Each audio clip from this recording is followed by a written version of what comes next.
예배 드리겠습니다. 찬송가 317장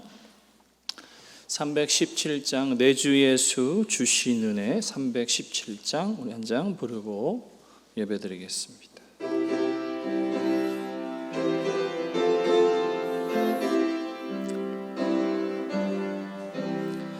내 주 예수 주신 은혜 한없건만 내 주 앞에 이 적은 것 다 드리니 주 예수여 내 정성을 받으소서. 주 날 위해 보배로운 피 흘리사 그 귀하신 생명까지 다 주시니 내 천한 몸이 생명을 왜 아끼랴. 주 예수께 빚진 것이 한없건만 나 주 위에 드린 것은 참 적으니 주 예수여 너 그렇게 보옵소서. 날 위하여 십자가에 피 흘리신 주 예수의 은혜로서 인치시고 내 모든 것 주의 소유 삼으소서. 주 날 위해 그 귀한 몸 버리사 이 내 몸을 핏값으로 사셨으니 내 생명도 주 예수께 바칩니다. 4절 5절 날 위하여 십자가에 피 흘리신 주 예수의 은혜로서 인치시고 내 모든 것 주의 소유 삼으소서. 주 날 위해 그 귀하신 몸 버리사 이 내 몸을 핏값으로 사셨으니 내 생명도 주 예수께 바칩니다.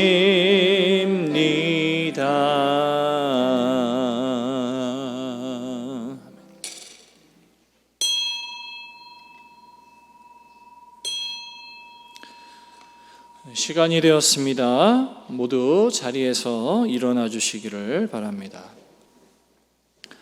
오늘도 하나님께서 저와 여러분들을 하나님 앞으로 불러주셨습니다. 다 같이 두 눈을 감고 지난 한 주간의 나의 삶을 돌아보며 하나님 뜻대로 살지 못하고 죄 가운데 살았던 우리의 연약한 모습들 하나님 앞에 고백하는 시간을 갖겠습니다.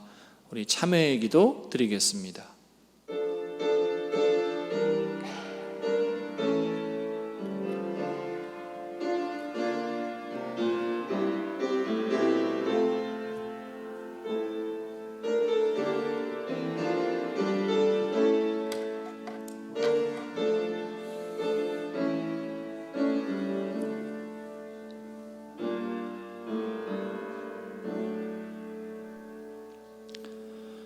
하나님이여 내게 은혜를 베푸소서. 내게 은혜를 베푸소서. 내 영혼이 주께로 피하되 주의 날개 그늘 아래 이 재앙들이 지나기까지 피하리이다. 내가 지존하신 하나님께 부르짖으며 곧 나를 위하여 모든 것을 이루시는 하나님께로다. 아멘. 은혜로우신 하나님 아버지 감사드립니다. 지난 한 주간도 우리의 삶을 지켜주시고 은혜로 살게 하시고 거룩한 주일을 맞이하여 하나님의 자녀들을 한자리에 모으시고 하나님 앞에 예배할 수 있는 은혜 주심을 감사드립니다. 이 시간 영과 진리로 드리는 예배 하나님 홀로 영광 받아 주시옵소서. 예수 그리스도의 이름으로 기도드리옵나이다. 아멘. 다 같이 찬송가 23장 찬송하겠습니다.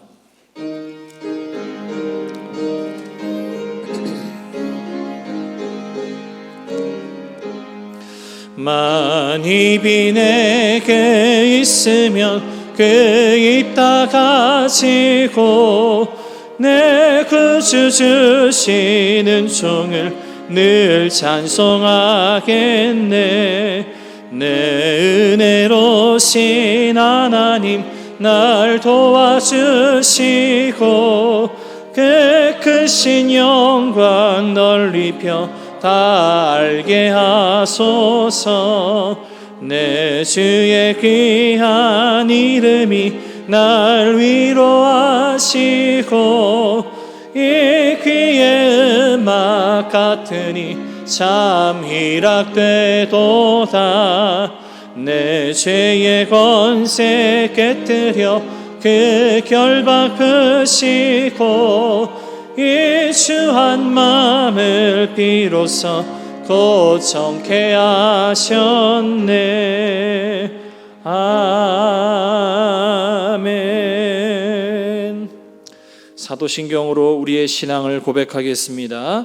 전능하사 천지를 만드신 하나님 아버지를 내가 믿사오며 그 외아들 우리 주 예수 그리스도를 믿사오니 이는 성령으로 잉태하사 동정녀 마리아에게 나시고 빌라도에게 고난을 받으사 십자가에 못 박혀 죽으시고 장사한 지 사흘 만에 죽은 자 가운데서 다시 살아나시 하늘에 오르사 전능하신 하나님 우편에 앉아 계시다가 저리로서 산자와 죽은 자를 심판하러 오시리라.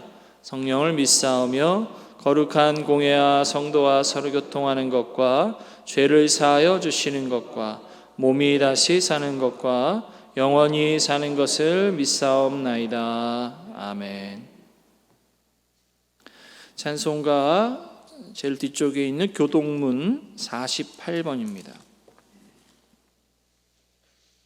시편 106편 말씀. 여호와여 주의 백성에게 베푸신 은혜로 나를 기억하시며 내가 주의 택하신 자가 형통함을 보고 주의 나라의 기쁨을 나누어 가지게 하사 우리가 우리의 조상들처럼 범죄하여 우리의 조상들이 애굽에 있을 때 주의 기이한 일들을 깨닫지 못하며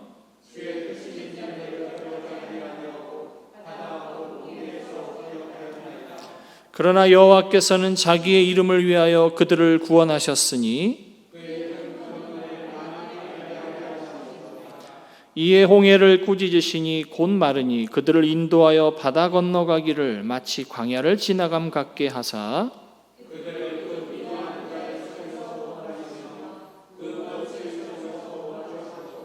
그들의 대적들은 물로 덮으심에 그들 중에서 하나도 살아남지 못하였도다.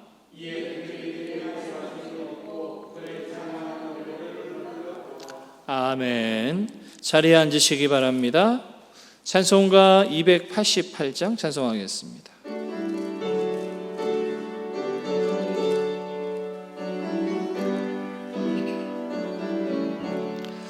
예수를 나의 구주 삼고 성령과 비로소 거듭나니 이 세상에서 내 영혼이 하늘의 영광 누리도다.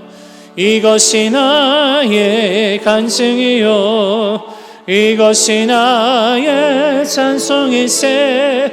나 사는 동안 끊임없이 구주를 찬송하리로다. 온전히 주께 맡긴 내 영, 사랑의 음성을 듣는 중에 천사들 왕래하는 것과 하늘의 영광 보리로다.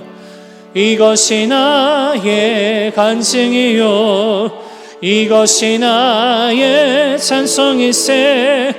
나 사는 동안 끊임없이 구주를 찬송하리로다. 주 안에 기쁨 누림으로 마음의 풍랑에 잔잔하니 세상과 나는 간 곳 없고 그 속 한 주만 보이도다. 이것이 나의 간증이요, 이것이 나의 찬송일세. 나 사는 동안 끊임없이 구주를 찬송하리로다. 아멘.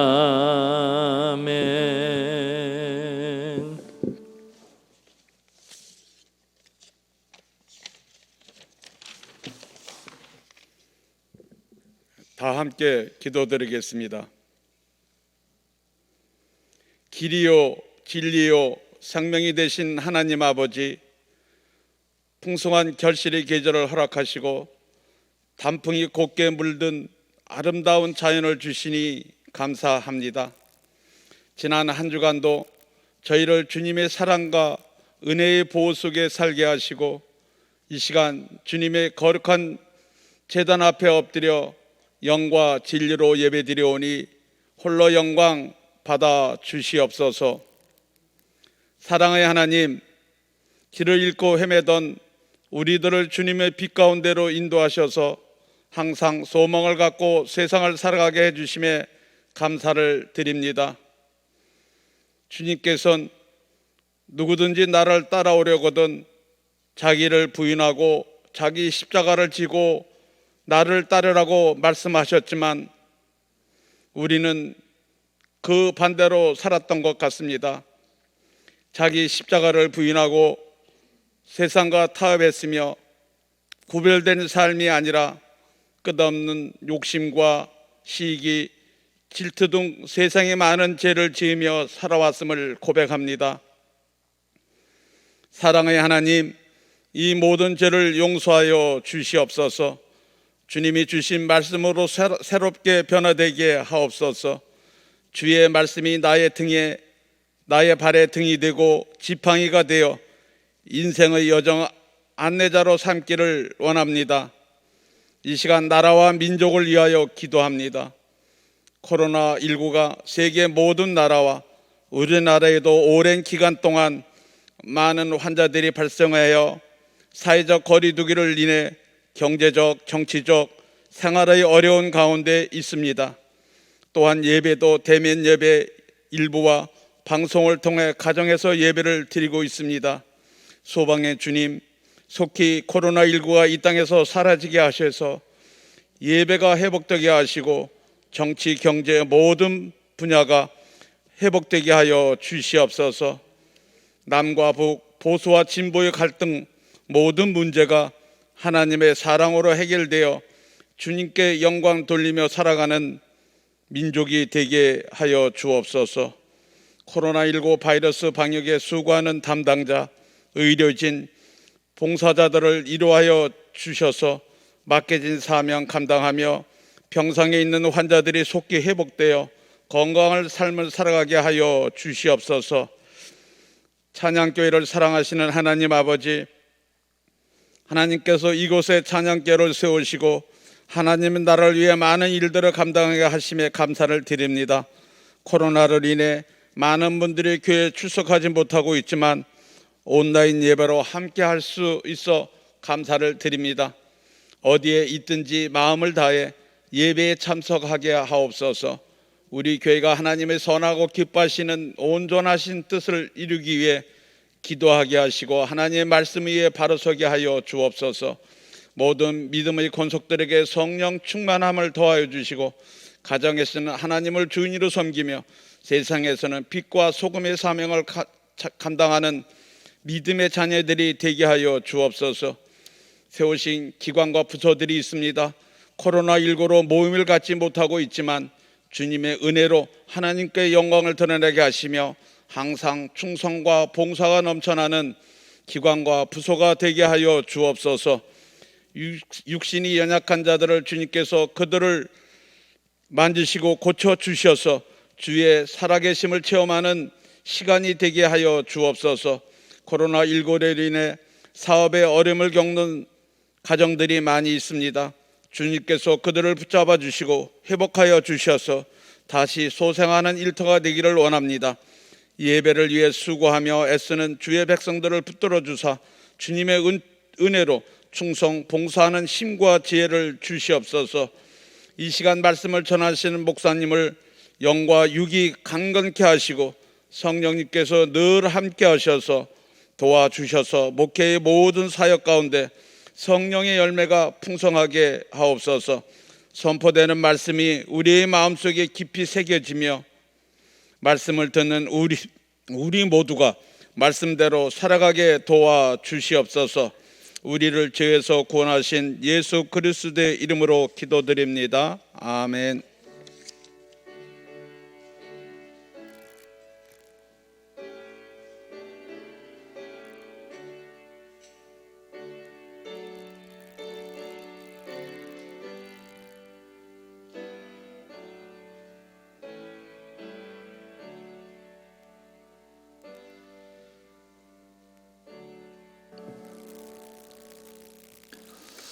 이 시간은 하나님의 말씀을 받는 시간입니다. 자리에서 모두 잠시 일어나 주시기를 바랍니다. 오늘 말씀은 저와 여러분들에게 주시는 말씀은 신약 성경 마태복음 22장 1절에서 14절까지 말씀입니다. 제가 가진 성경으로는 36쪽이네요. 신약 성경 마태복음 22장 1절에서 14절까지 말씀입니다. 제가 봉독해 올리겠습니다. 예수께서 다시 비유로 대답하여 이르시되 천국은 마치 자기 아들을 위하여 혼인잔치를 베푼 어떤 임금과 같으니 그 종들을 보내어 그 청한 사람들을 혼인잔치에 오라 하였더니 오기를 싫어하거늘 다시 다른 종들을 보내며 이르되 청한 사람들에게 이르기를 내가 오찬을 준비하되 나의 소와 살찐 짐승을 잡고 모든 것을 갖추었으니 혼인잔치에 오소서 하라 하였더니 그들이 돌아보지도 않고 한 사람은 자기 밭으로 한 사람은 자기 사업하러 가고 그 남은 자들은 종들을 잡아 모욕하고 죽이니 임금이 노하여 군대를 보내어 그 살인한 자들을 진멸하고 그 동네를 불사르고 이에 종들에게 이르되 혼인잔치는 준비되었으나 청한 사람들은 합당하지 아니하니 내 거리 길에 가서 사람을 만나는 대로 혼인잔치에 청하여 오라 한데 종들이 길에 나가 악한 자나 선한 자나 만나는 대로 모두 데려오니 혼인잔치에 손님들이 가득한지라. 임금이 손님들을 보러 돌아올새 거기서 예복을 입지 않은 한 사람을 보고 이르되 친구여 어찌하여 예복을 입지 않고 여기 들어왔느냐 하니 그가 아무 말도 못하거늘 임금이 사환들에게 말하되 그 손발을 묶어 바깥 어두운 데 내던지라. 거기서 슬피 울며 이를 갈게 되리라 하니라. 청함을 받은 자는 많되 택함을 입은 자는 적으니라.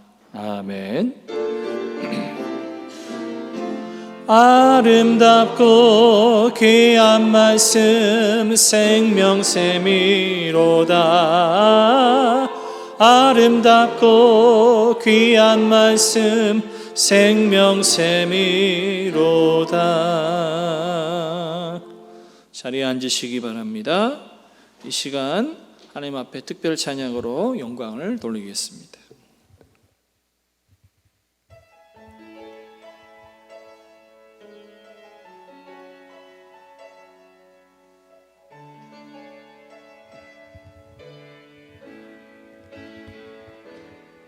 나의 안에 거하라. 나는 내 하나님 모든 환난 가운데 너를 지키는 자라. 두려워하지 말라. 내가 널 도와주리니. 놀라지 말라. 내 손 잡아주리라. 나의 안에 거하라. 나는 내 하나님이니. 모든 환난 가운데 너를 지키는 자라. 두려워하지 말라. 내가 널 도와주리니. 놀라지 말라. 내 손 잡아주리라. 내가 너를 지명하여 불렀나니 너는 내 것이라. 내 것이라. 너의 하나님이라. 내가 너를 보배롭고 존귀하게 여기노라. 너를 사랑하는 내 여호와라. 내가 너를 지명하여 불렀나니 너는 내 것이라. 내 것이라. 너의 하나님이라. 내가 너를 보배롭고 존귀하게 여기노라. 너를 사랑하는 내 여호와라. 너를 사랑하는 내 여호와라.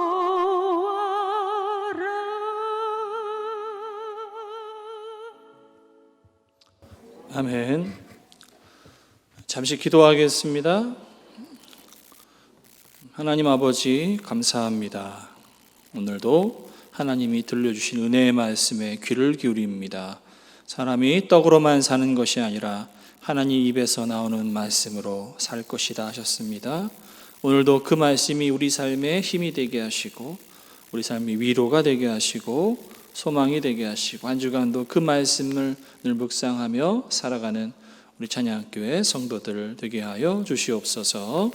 이 시간 전하는 자나 듣는 자나 은혜의 시간이 되기를 소망하며 예수 그리스도의 이름으로 기도드리옵나이다. 아멘. 할렐루야. 우리 주변 분들하고 가볍게 인사하겠습니다. 반갑습니다. 반갑습니다. 아래 뒤에 옆에 인사하겠습니다. 네, 깊어져가는 가을입니다. 오늘이 벌써 이제 10월 달이 접어들었네요. 여러분들 가정에서도 예배 잘 드리고 있는 줄 압니다.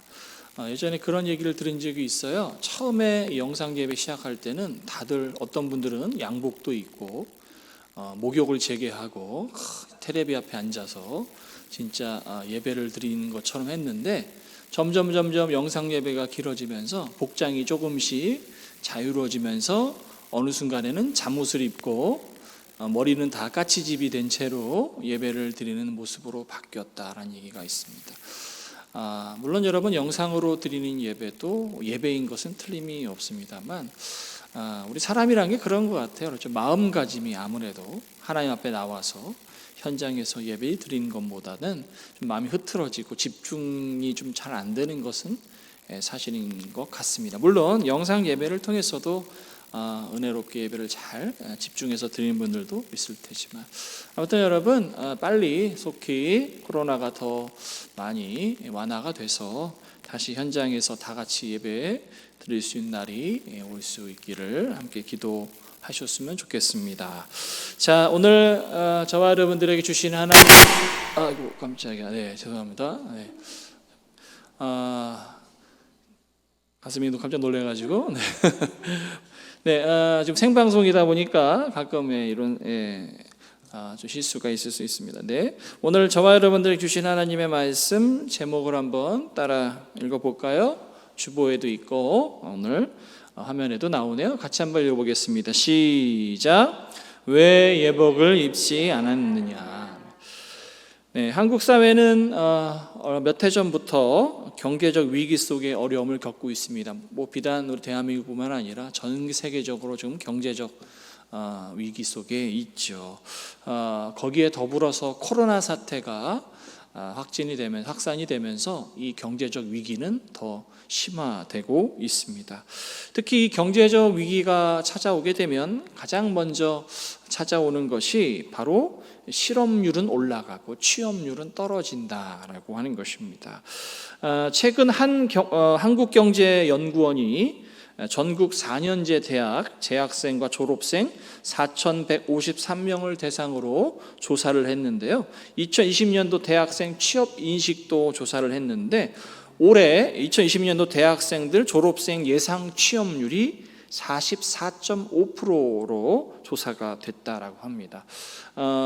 예전에 2014년부터 2018년 동안 5년 동안 이 전국 4년제 대학 졸업생들의 실제 취업률이 62에서 64% 정도였다고 해요.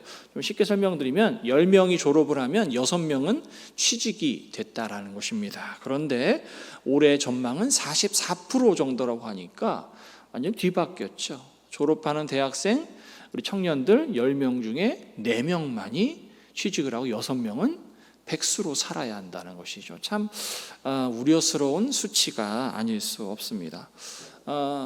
절반 이상 되는 사람들이 집에서 일 없이 놀아야 된다는 것이죠. 가뜩이나 어려운 취업의 문은 더 어려워질 것으로 예상이 되고 있습니다. 그래서 참 현실적으로 많은 청년들이, 우리 젊은이들이 절망 속에 빠져 있습니다. 빨리 코로나도 그리고 경제도 안정이 되기를 기도해 봅니다. 그래서 어떻게 보면 이 취업 전쟁이라는 말을 넘어서 취업 지옥이라는 말이 나올 정도로 정말 취업을 하는 그 문이 점점 더 좁아지고 있죠. 결국에는 우리가 이런 어려운 취업 난 속에서도 취업을 하려면 그 자신을 고용하려는 고용주의 어떻게든지 그 기준에 원하는 것에 맞춰야만 사실은 취직을 할 수가 있겠죠. 참 쉬운 일은 아닐 것입니다. 자, 그런 와중에 한 지방에 어떤 주점에서 아르바이트 구인 광고를 냈는데 참 재미가 있어서 여러분들에게 하나 소개를 해드리려고 합니다. 수원에 있는 실제로 한 주점에서 알바생을 구하는 공고문을 가게 앞에다가 크게 붙여놨는데요.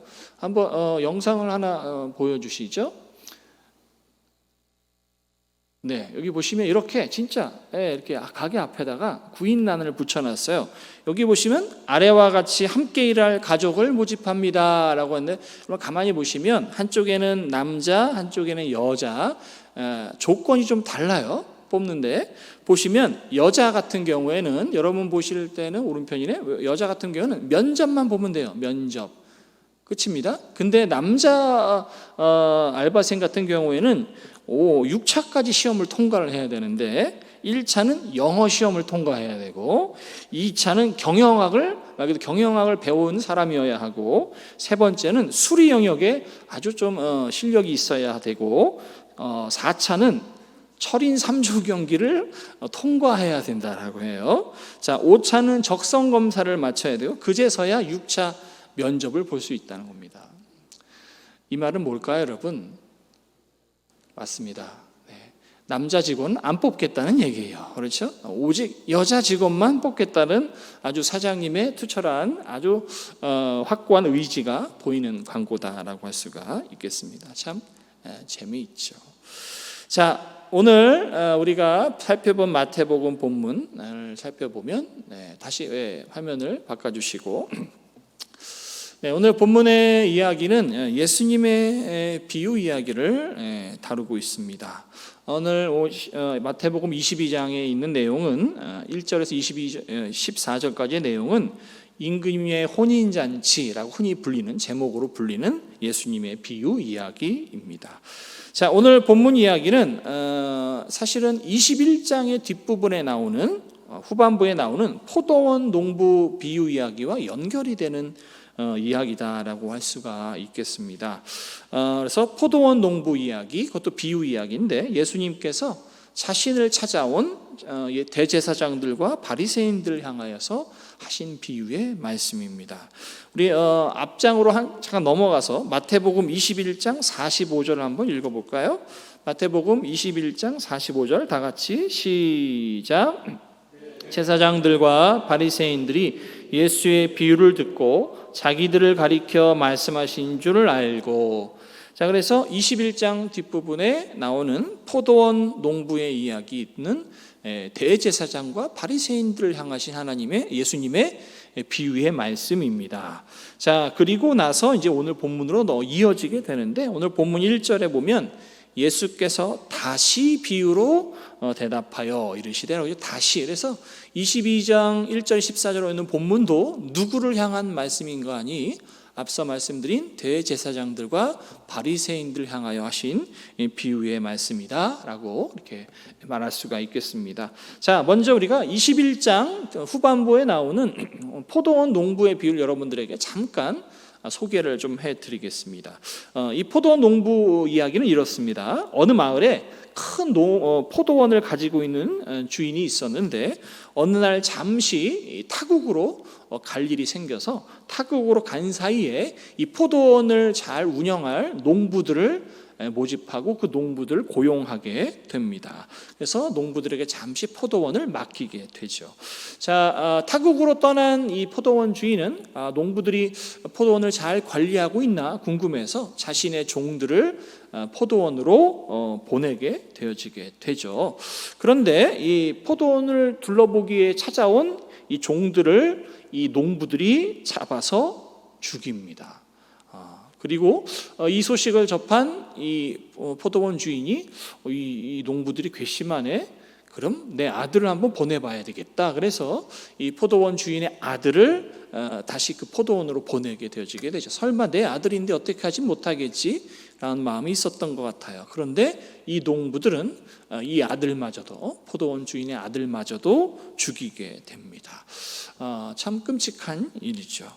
어떻게 보면 이 이야기를 통해서 예수님은 무슨 말씀을 하고 싶으셨던 걸까요? 아마도 그 당시 대제사장들과 바리새인들을 바라보면서 자신들의 이익을 챙기기 위해서, 이권을 챙기기 위해서 예로부터 내려오는 선지자의 말씀을 무시하고, 또 메시아로 오신 하나님의 아들이셨던 예수님을 인정하지 않는 종교주의자들을 우회적으로 비판하는 말씀이다라고 할 수가 있겠습니다. 그래서 이 나중에 이 포도원 농부 이야기의 결말은 어떻을까요? 예수님께서 대제사장과 종교주의자들이 이렇게 질문을 하세요. 자, 만약에 이런 상황이 벌어졌다면 나중에 저 타국에 갔었던 주인이 돌아오게 되면 그 농부들은 어떻게 될 것 같으냐라고 물어봅니다. 자, 그랬더니 대제사장과 바리새인들이 뭐라고 대답해요? 물론 가만히 안 있겠죠. 그들을 벌하고 그들도 똑같이 아마 심판을 받게 될 것입니다 라고 이야기를 하게 되죠. 자, 그래서 이 포도원 농부 이야기를, 이 비유를 가만히 우리가 분석을 해보면 포도원은 뭘 상징하는 거냐면 천국을 뜻하는 것일 테고, 포도원 주인은 누구를? 하나님을 뜻하는 것일 것이고, 농부들은 누구일까요? 포도원을 맡긴 농부는 바로 대제사장과 바리새인 유대인들을 뜻하는 것일 것입니다. 그리고 하나님 주인이 보낸 종들은 선지자나 예언자들을 뜻하는 것일 것이고, 마지막으로 상속자 아들은 바로 예수님을 뜻하는 것일 것입니다.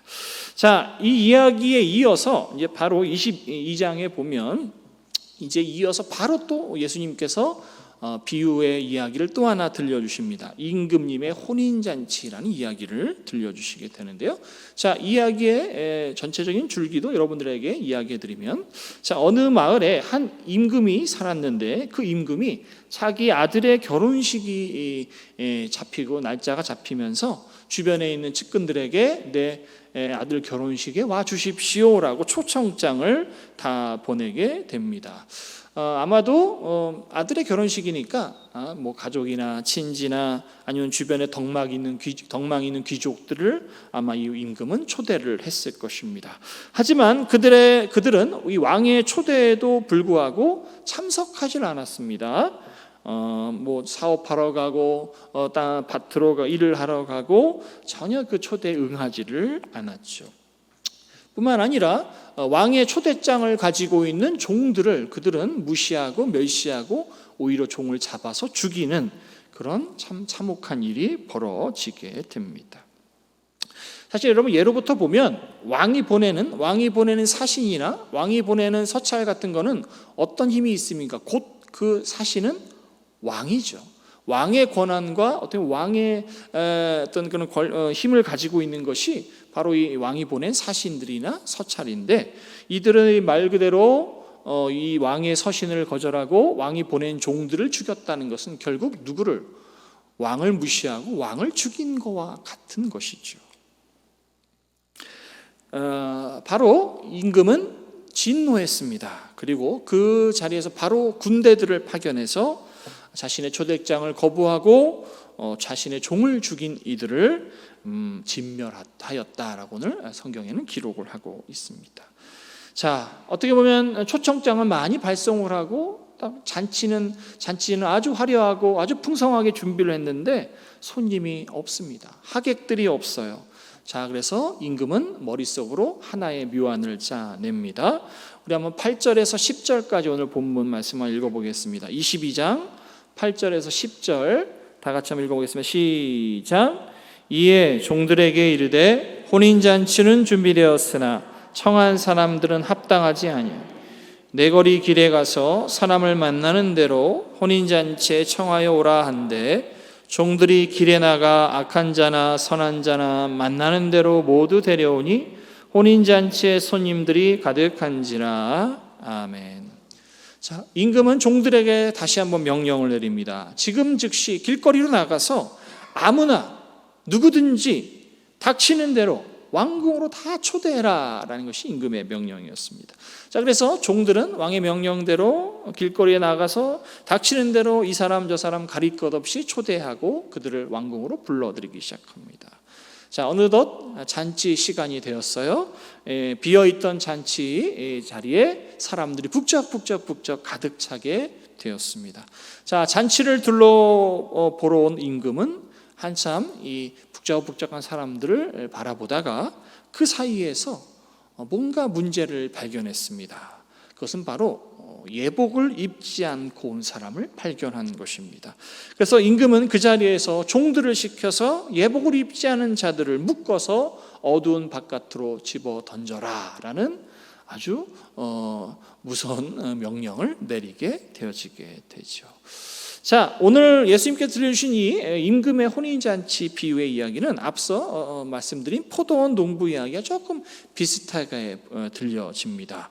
자, 먼저 오늘 본문에 임금의 혼인잔치 비유에 나오는 등장인물들을 보면 임금은 누구를 뜻하는 것일까요, 여러분? 하나님이시겠죠. 자, 초대장을 보내는 종들은 누구를 비유하는 것일까요?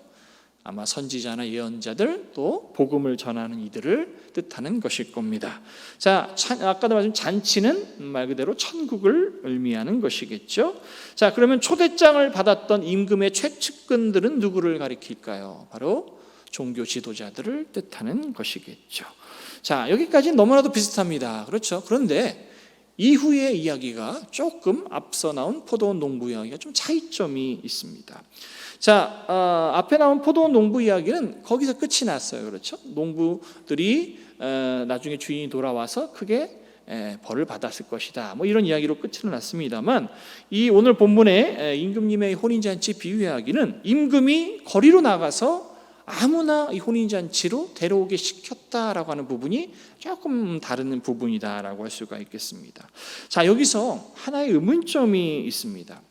오늘 본문 10절에 보면 종들이 임금의 명령대로 길거리에 나가서 아무나 닥치는 대로 사람들 초대했는데 10절에 보면 악한 자나 선한 자나 만나는 대로 모두 데려왔다라고 성경은 기록하고 있어요. 아무리 임금의 잔치에 손님이 없기로서니 여러분, 악한 사람들, 선한 사람들은 당연히 와도 되지만 악한 사람들까지 굳이 데려올 필요가 있었느냐라는 것입니다. 자, 우리가 이 이야기는 비유니까 다시 한번 풀이해서 얘기하면, 자, 잔치는 천국이라고 말씀드렸죠.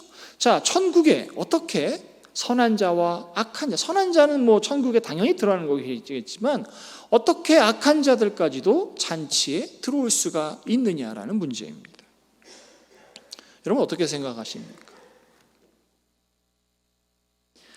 자, 우리가 이야기를 풀이할 때는 이런 생각을 해볼 필요. 이 이야기를 누구에게 들려주고 계신가에 일단 집중을 한번 해볼 필요가 있어요. 자, 오늘 이 비유 이야기는 누구에게 들려주는 이야기냐면 대제사장들과 바리새인들을 겨냥해서 하시는 말씀입니다. 그렇죠? 자, 그러니까 말 그대로 오늘 본문에 종들이 불러온 선한 자나 악한 자나 이 기준은 누가 생각할 때 대제사장들과 바리새인들이 생각할 때 선한 자와 악한 자라는 기준을 가지고 있다는 겁니다. 자, 다시 말씀드리면 오늘 이 종들이 불러온 선한 자나 악한 자나라고 말할 때 선하다, 선한 자, 악한 자는 바리새인들의 기준으로 대제사장들의 기준으로 선한 자다, 악한 자다라고 이렇게 부르는 자들이다라는 거예요. 자, 그렇다면 대제사장들과 바리새인들은 선하고 악한 것을 무엇을 기준으로 삼았을까요, 여러분? 자, 그것에 힌트를 주는 것이 바로 9절에 나와 있습니다. 자, 9절에 보시면 임금이 명령을 하죠. 내 거리 길에 가서라고 말합니다. 내 거리, 우리가 뭐 요즘 말하게 하면 사거리죠. 저 앞에 있는 사거리에 가서 만나는 사람들을 다 데리고 오라라고 임금이 명령을 내리는데, 자, 여기서 이 내 거리 길이라고 번역이 된 이 단어는 헬라어로 보면 디엑소도스라는 말입니다. 이 단어는 의미가 뭐냐면 교차로, 뭐 사거리, 뭐 이를 뜻하는 단어인데 그냥 단순히 그냥 교차로, 사거리를 뜻하는 단어가 아니고 지역과 지역, 지방과 지방의 경계선에 있는 도로를 뜻하는 단어입니다. 그러니까 말 그대로 이 지역과 이 지역을 연결해주는 도로. 그래서 그 도로를 넘어가면, 그 사거리를 넘어가면 다른 지역이 나오는 그런 좀 특정한 도로를 뜻하는, 길을 뜻하는 단어입니다. 자, 이 말 여러분 좀 이해를 하셨나요? 자, 여기서 좀 뭐 여러분들이 힌트를 좀 얻으셨는지 모르겠어요. 자, 그 당시 대제사장들과 종교 지도자들, 유대인들은 선하고 악한 기준을 뭘로 나눴습니까, 여러분? 민족으로 나눴죠. 출신으로 나눴습니다. 누구는 선한 자들이에요? 유대인들은. 택함받은 이스라엘 백성들은 다 선한 자고, 누구는 악한 자들이에요? 이방인들. 할례를 받지 않은 유대인들을 제외한 모든 사람들은 다 악한 이들로 봤다라고 하는 겁니다. 그것이 그 당시 종교 지도자들, 또 유대인들이 악하고 선한 것을 나누는 기준 중에, 큰 기준 중에 하나였어요. 그래서 오늘 예수님께서 이 임금이 길거리로 나가서 저 말 그대로 지역과 지역을 연결하는 그 교차로에 가서 이방 사람들까지도 다 초대를 해서 잔치에 초대했다라는 게 무슨 의미입니까, 여러분? 천국에는, 구원에 있어서는 차별이 없다는 겁니다. 그래서 그 당시 잘못된 어떤 편견을 가지고 있어, 생각을 가지고 있었던 유대인들을 종교 지도자에게서 따끔하게 예수님께서 충고하시는 장면이죠. 그래서 천국은, 구원은 유대인이든 그렇지 않든 이방인이든 상관없이 모두에게 주어주시는 하나님의 선물이다라는 것을 예수님께서는 의회적으로 이렇게 둘러서 이야기를 하고 계신다라고 하는 거예요. 자, 이렇게 해서 첫 번째 문제를 해결했는데 또 한 가지 문제가 오늘 비유에서 발견할 수가 있습니다. 자, 오늘 우리가 비유의 뒷부분에 보시면 임금님께서 자신의 잔치에 참여한 사람들 중에서 누구를 끄집어냅니까, 여러분? 예복을 입지 않은 사람을 끄집어내요. 그리고 그를 비판하고 그를 책망하면서 그를 당장 내쫓으라고 명령을 합니다. 자, 분명히 아까 임금님은 뭐라고 명령을 하셨어요? 나가서 아무나 누구든지 다 내 잔치에 오라고 해라 라고 해놓고서는 이제는 그 사람들의 복장을 지적하고 내쫓고 있습니다. 뭔가 좀 아이러니하고 뭔가 이치에 맞지 않는 행동 같습니다. 천국과 구원은 이방인이나 누구에든지 차별 없이 주어진다라고 말씀하셔놓고는 갑자기 그들을 차별하고 구분하는 것 같은 어떤 분위기가 오늘 비유의 뒷부분에 나와 있죠. 여러분 어떻습니까? 이거 어떻게 우리가 해석을 해야 할까요? 자, 우리가 성경을 읽을 때는 여러분 자세히 읽을 필요가 있습니다. 그리고 성경에서 단어 하나하나도 우리가 놓쳐서는 안 돼요. 자, 오늘 함께 11절, 12절을 같이 한번 읽어보겠습니다. 오늘 본문 11절, 12절 우리 천천히 한번 읽어봅시다. 시작. 임금이 손님들을 보러 들어올세 거기서 예복을 입지 않은 한 사람을 보고 이르되 친구여 어찌하여 예복을 입지 않고 여기 들어왔느냐 하니 그가 아무 말도 못하거늘. 자, 임금이 물어봅니다. 왜 예복을 안 입고 왔습니까? 당신 왜 지금 예복을 입지 않고 있습니까? 라고 묻습니다. 자, 그랬더니 그 질문을 받은 예복을 입지 않은 사람의 반응이 어떻습니까, 여러분? 반응이 어때요, 여러분? 12절 끝에 보면 그가 아무 말도 못했다라는 겁니다. 자, 만약에 정말 이 오늘 예복을 입지 않은 이 사람이 길거리에서 초청을 받아서 그냥 왔다면 그는 이렇게 변명을 했을 겁니다. 아니, 아까 길거리에서는 그냥 와도 된다면서요. 아까는 그냥 아무나 그냥 이 잔치에 참석해도 된다고 하지 않았습니까? 무작정 오늘 그냥 와도 된다고 하지 않았습니까? 라고 아마 불평하고 변명을 했을지 모르겠습니다. 그런데 오늘 이 예복을 입지 않은 사람은 아무런 말도 못했다라고 합니다. 여러분, 이것에 무슨 의미가 담겨져 있을까요? 이 말은 오늘 이 예복을 입지 않은 사람도 이미 알고 있었다는 거예요. 뭐를? 오늘 이 잔치에 참여하려면 뭘 입어야 된다? 예복을 입어야 된다는 걸 알고 있었다는 겁니다. 자, 그렇다면 도대체 예복이 뭘까요, 여러분?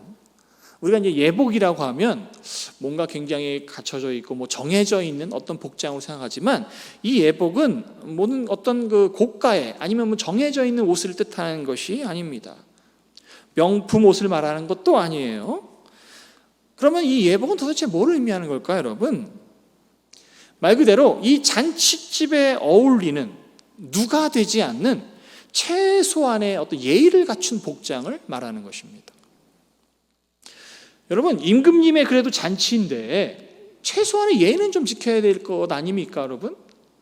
우리가 상식적으로 생각해도 어느 결혼식을 가더라도 잔치집에 가더라도 누더기 옷이나 냄새나는 옷을 입고 가는 사람들은 아무도 없을 거예요. 최소한 그래도 어떤 옷, 깨끗한 옷은 입고 단정한 옷은 입고 가야 될 것 아닙니까? 오늘 임금은 비싸고 화려한 예복을 입고 오라는 것이 아니었어요. 최소한의 깔끔하고 그래도 깨끗한 옷을 입고 참여했어야 되는 것 아니냐. 그리고 이것은 이미 종들을 통해서 공지가 되었다라는 것입니다. 자, 앞서 여러분 포도원 비유와 오늘 임금님의 이 잔치 비유는 모두가 당시에 종교 지도자들을 향한 유대인들을 향한 어떤 비판의 메시지를 담고 있습니다. 하지만 이 두 번째 이야기 임금님의 이 잔치 비유는 그와 더불어서 이미 그리스도인들이 된 성도들에게도 전하는 메시지이기도 합니다. 그렇습니다, 여러분. 하나님께서는 저와 여러분들을 조건 없이 다 불러주셨어요. 우리의 출신이 어떤지, 우리의 인종이 무엇이든지, 우리가 어떻게 사는지 그런 건 상관이 없이 우리를 다 초대해 주셨다라는 것입니다. 예수 그리스도를 믿고 구원받을 수 있는 길을 우리에게 활짝 모두에게 열어주셨다라고 하는 것입니다. 그래서 세상 누구든지 초청받을 은혜가 있고 누구든지 구원받을 수 있는 기회가 있다라는 겁니다. 그런데 중요한 것이 하나 있어요, 여러분. 누구든지 초대받을 수는 있지만 누구든지 참여할 수는 없다라는 것입니다. 뭘 입어야 되냐면 예복을 입어야 된다는 거예요. 최소한의 조건이 있다라고 하는 것입니다. 결국 여러분, 천국에 들어가기 위해서는, 구원을 받기 위해서는, 혼인잔치에 들어가기 위해서는 출신이나 직업 같은 뭐 인간적인 요건과 기준이 아니라 임금이 제시한 하나님이 원하시는 최소한의 기준, 예복이 있어야만 들어갈 수 있다는 것입니다. 그럼 도대체 이 예복은 뭐를 말하는 걸까요, 여러분? 이 예복이 뭐를 비유하는 말일까요, 여러분?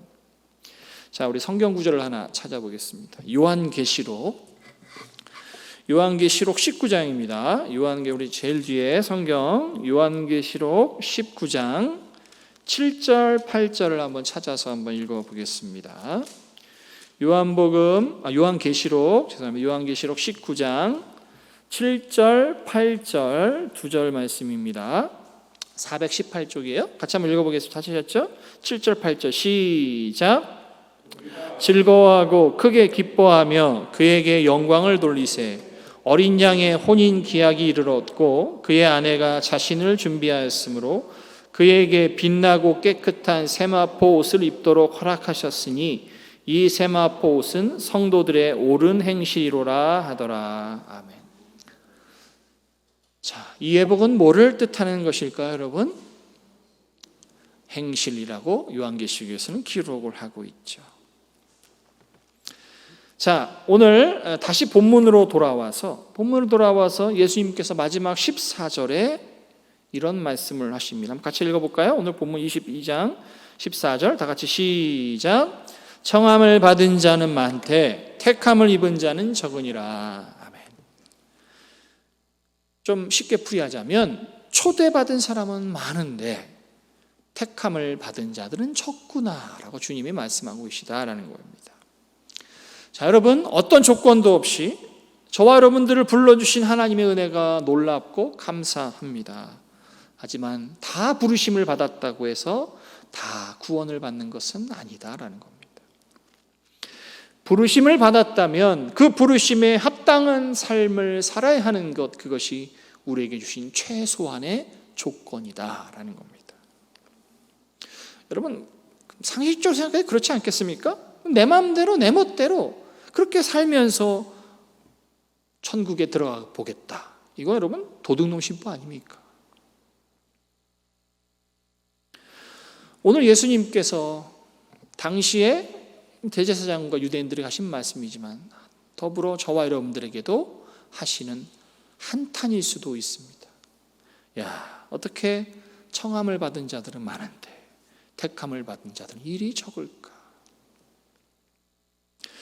사실 이 말씀은 당시 대제사장들과 유대인들을 비판하는 말씀이기도 하지만 사실 이 말씀은 우리에게 주시는 격려의 말씀이기도 하고 우리에게 주시는 권면의 말씀이기도 합니다.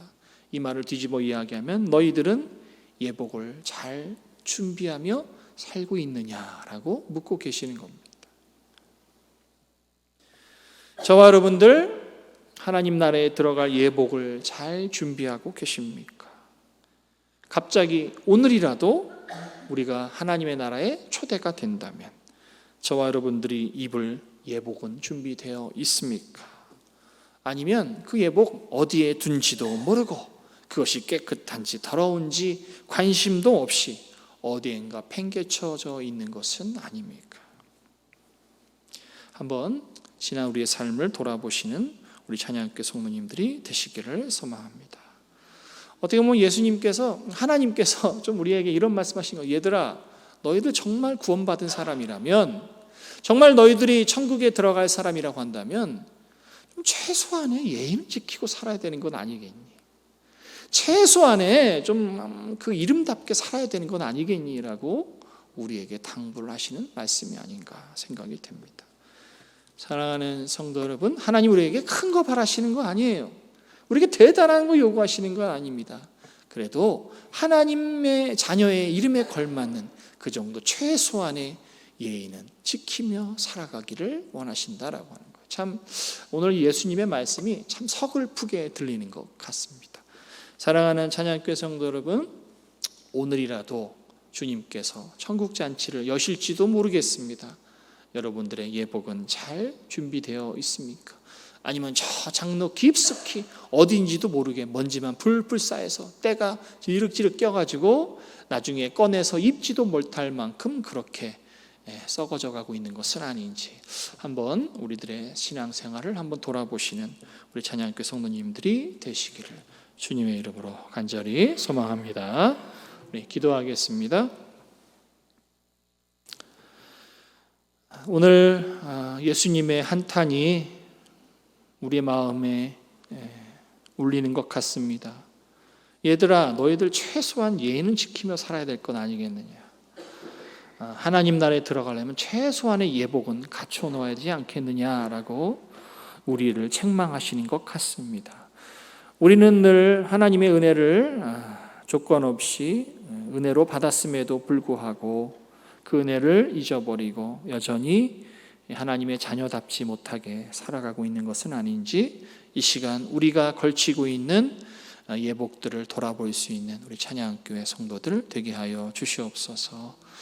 오늘이라도 하나님 앞에 섰을 때에 우리가 하나님 그래도 최소한의 예의는 지키며 살았습니다 라고 그래도 그 정도는 말할 수 있을 만큼 우리의 인생을 살아야 되지 않겠습니까? 오늘도 앞으로도 늘 그렇게 하나님의 자녀답게 하나님의 백성으로서 늘 그 이름에 걸맞는 삶을 살아갈 수 있는 우리 찬양교회 성도들 되게 하여 주시옵소서.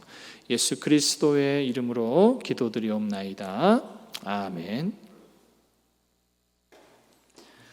우리 찬송가 284장 한 장 부르시면서 준비하신 예물을 드리겠습니다.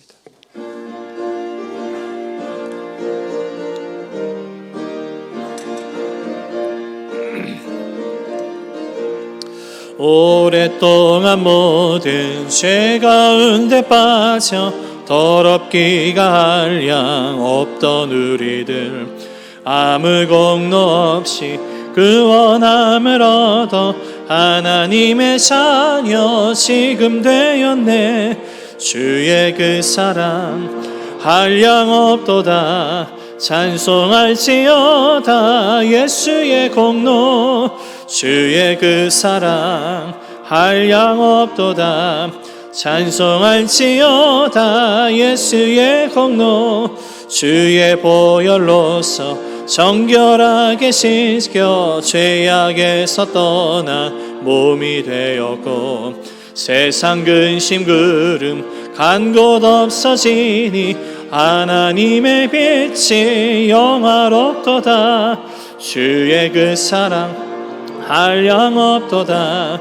찬송할지어다. 예수의 공로 주의 그 사랑 한량 없도다.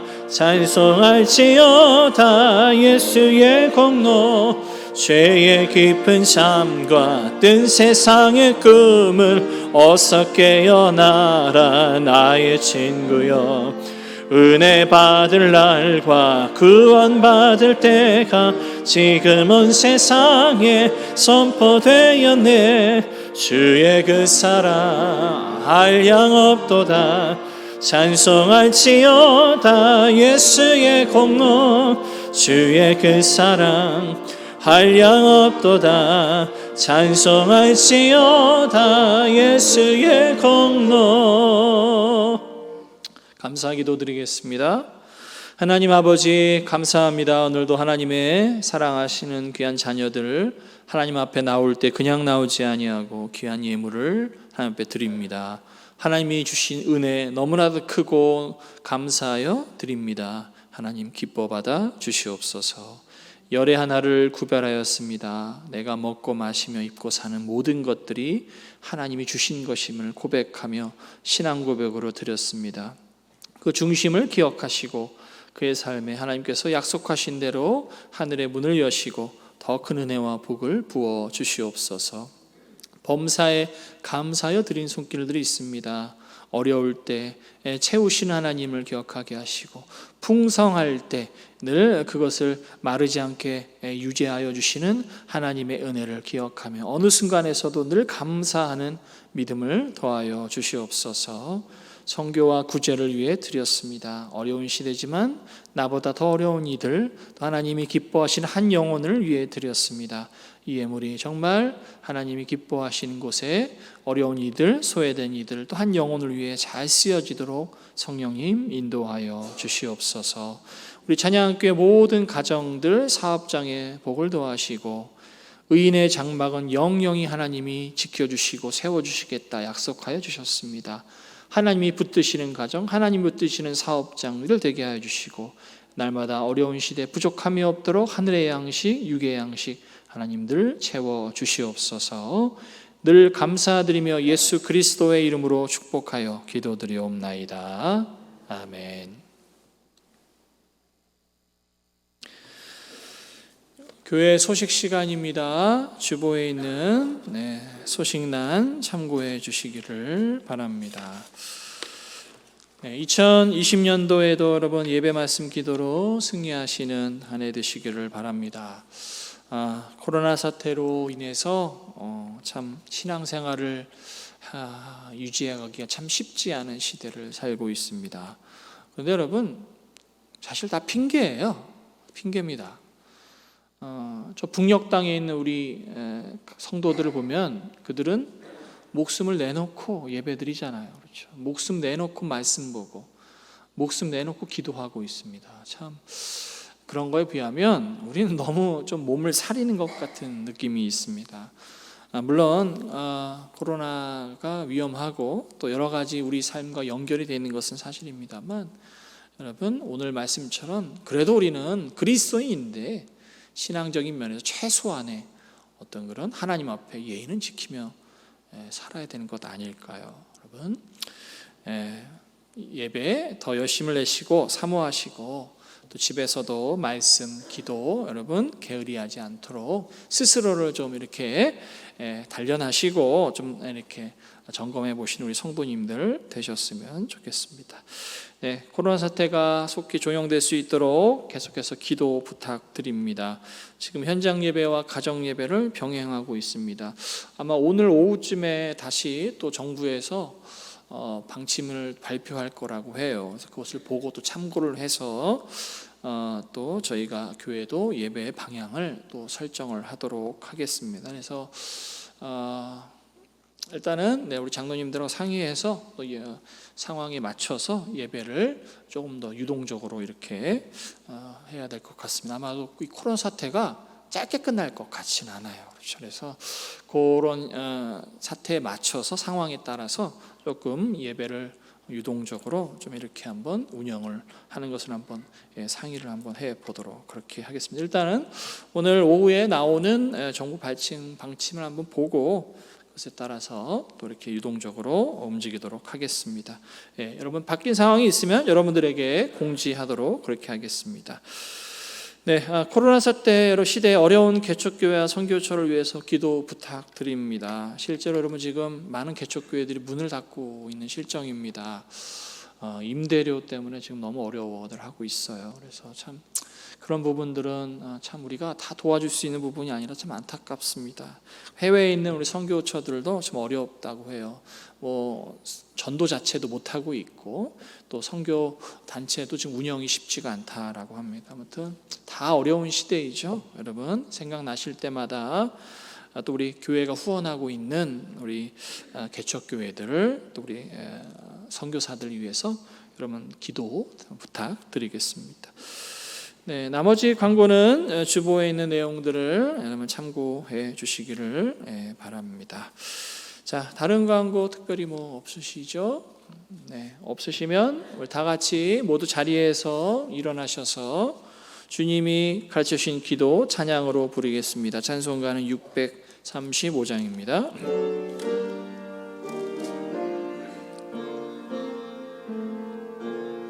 하늘에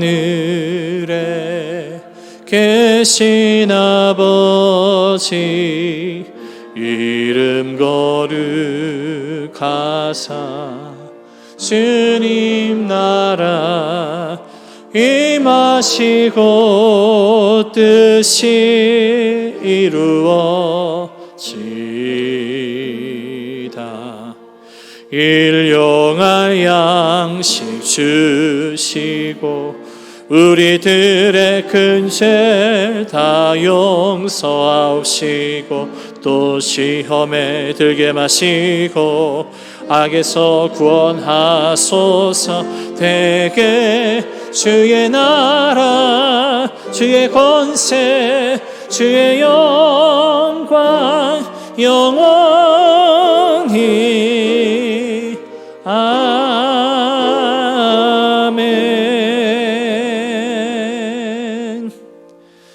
평화의 인사를 나누겠습니다. 제가 먼저 여러분에게 인사하면 여러분도 화답해 주시기를 바랍니다. 예수 그리스도의 평화가 항상 여러분과 함께 하시기를 바랍니다. 아멘. 우리 주위분들을 가족끼리 샬롬 앞에 뒤에 샬롬 샬롬 인사하겠습니다. 자, 우리 함께 서로 마음을 담아서 축복하면서 한 주간도 예수님의 은혜로 하나님의 사랑으로 성령님과 함께 교제하면서 살아가기를 바라면서 함께 찬양으로 함께 축복하겠습니다.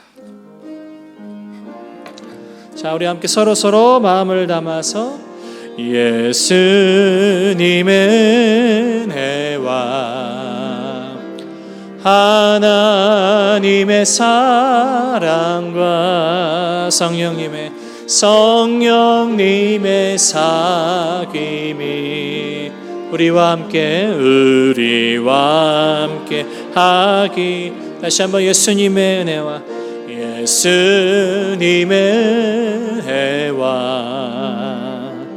하나님의 사랑과 성령님의 사귐이 우리와 함께 하기를 기도합니다.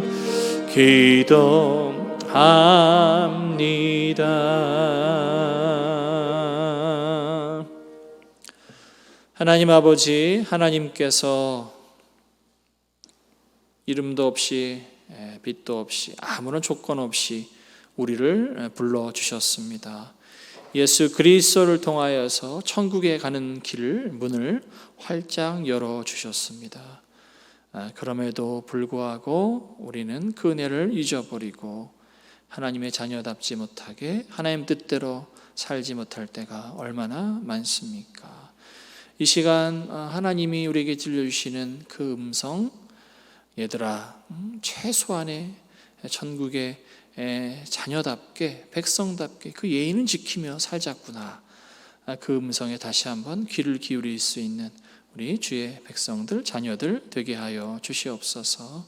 주님 오실 날이 멀지 않았습니다. 오늘이라도 주님이 나를 부르신다면 그 앞에서 입을 예복이 준비되어 있는가, 우리 자신의 삶들을 한번 돌아보는 우리 찬양교회 모든 성도들 되게 하여 주시옵소서. 한 주간도 우리 찬양교회 모든 성도들 그들의 삶을 기억하시고 인도하시고 지켜주시고 보호하여 주셔서 위험 많고 유혹 많은 이 세상에서 늘 하나님의 은혜의 날개로 품어주셔서 실족지 아니하도록 하나님께서 늘 지켜주시고 인도하여 주시옵소서. 한 주간은 그렇게 늘 하나님 은혜의 날개 아래 살기를 소망합니다. 순간순간마다 주신 약속들 마음에 새기고 그 말씀을 따라 한 주간도 승리하며 살아가는 우리 찬양교회 모든 성도들 되게 하여 주시옵소서. 여호와는 너에게 복을 주시고 너를 지키시기를 원하며 여호와는 그 얼굴을 너에게로 비추사 은혜 베푸시기를 원하며 여호와는 그 얼굴을 너에게로 향하여 얻으사 평강 주시기를 원하노라. 지금은 주 예수 그리스도의 은혜와 하나님의 조건 없는 주시는 그 은혜와 사랑, 또 성령님의 교통 교제하심이 오늘 함께 예배를 드린 늘 천국에 들어갈 예복을 준비하며 살아가기를 소망하는 성도들과 그 가정 위에, 일터 위에, 자녀들 머리 위에 지금으로부터 영원히 함께 있을지어다. 아멘.